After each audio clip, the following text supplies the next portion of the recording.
So let's take a look at how compounding can actually be effective.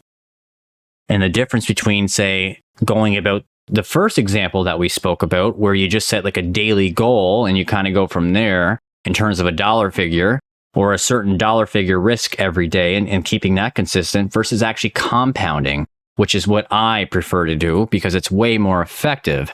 So let's say you had that same $10,000 trading account and your daily risk amount would be 1% per trade and your daily goal is 2% per day.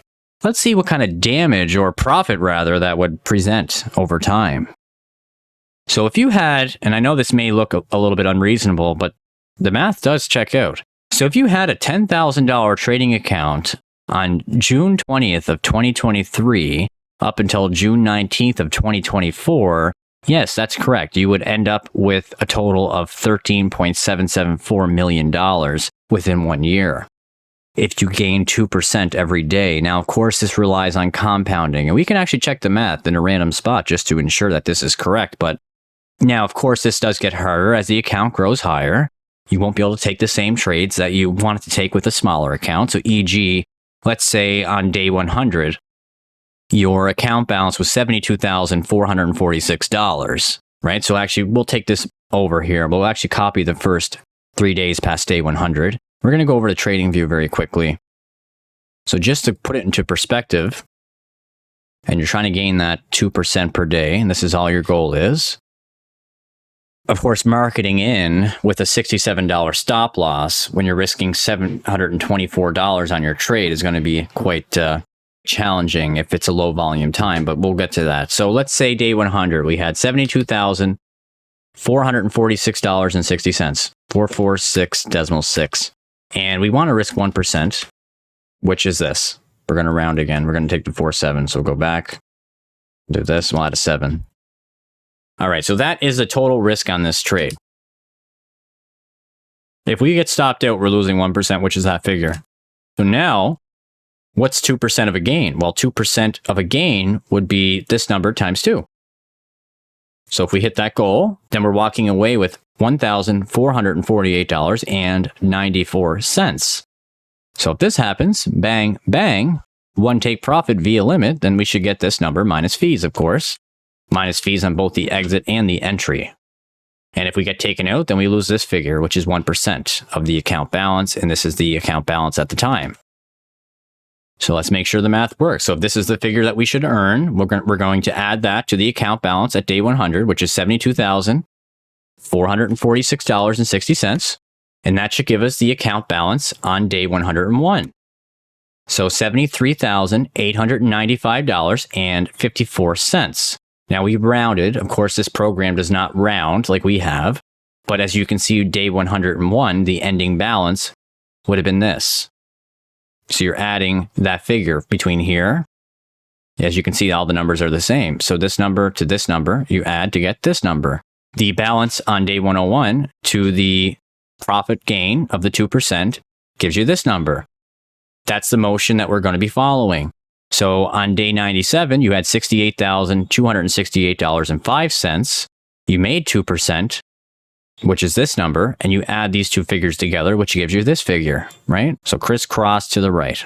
So here to here, and then over to here. And you can check every single number. It's all going to work out.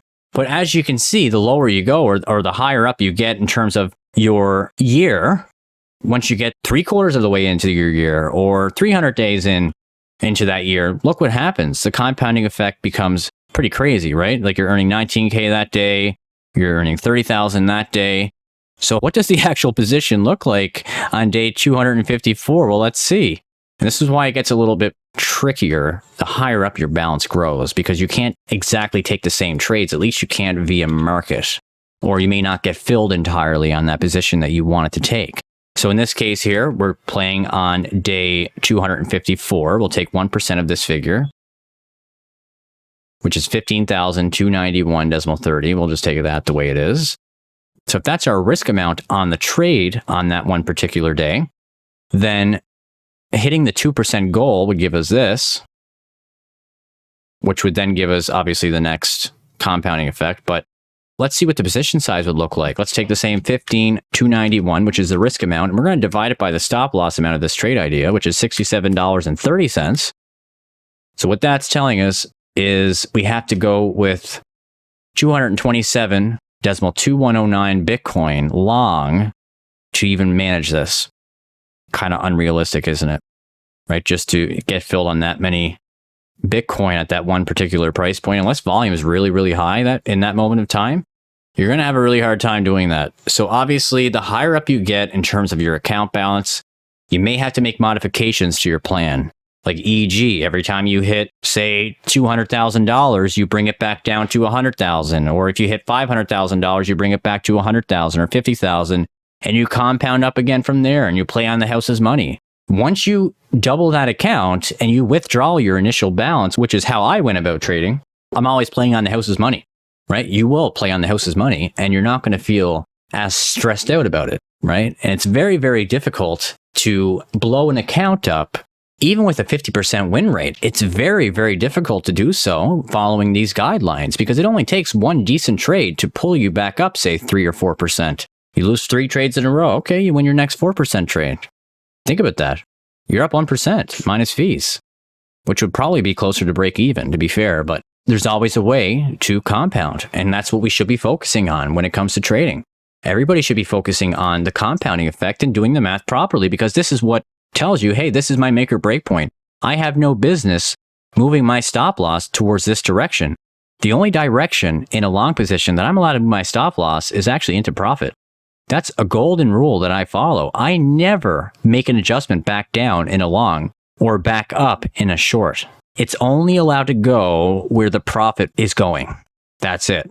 So if I make one single adjustment like this on my stop loss for whatever reason, maybe the wick only lands in there. Maybe the wick of the candle goes like this, right to the bottom of that. And the candle closes like so. And it tags me in that limit order in the process. And I see a break of market structure. Price comes down like this, this, this. And it actually broke structure from left to right on that candle body close. So is there really a point in covering that order block anymore is a question.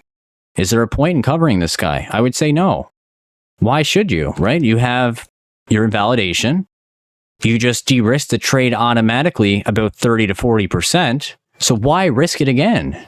Why would you put the risk back on the table? If you stick to that golden guideline, you'll do a lot better in your trading career. Yeah, there might be some instances where you're like, dang, I wish I never listened to that Phoenix guy. But overall, if you're doing everything as I teach it, then you're not going to lose. If you stick to these guidelines, you're going to do really, really well for yourself. So I would suggest, even if you aren't trading using this style, that you put this to practical use, because it's a very, very effective tactic on how not to screw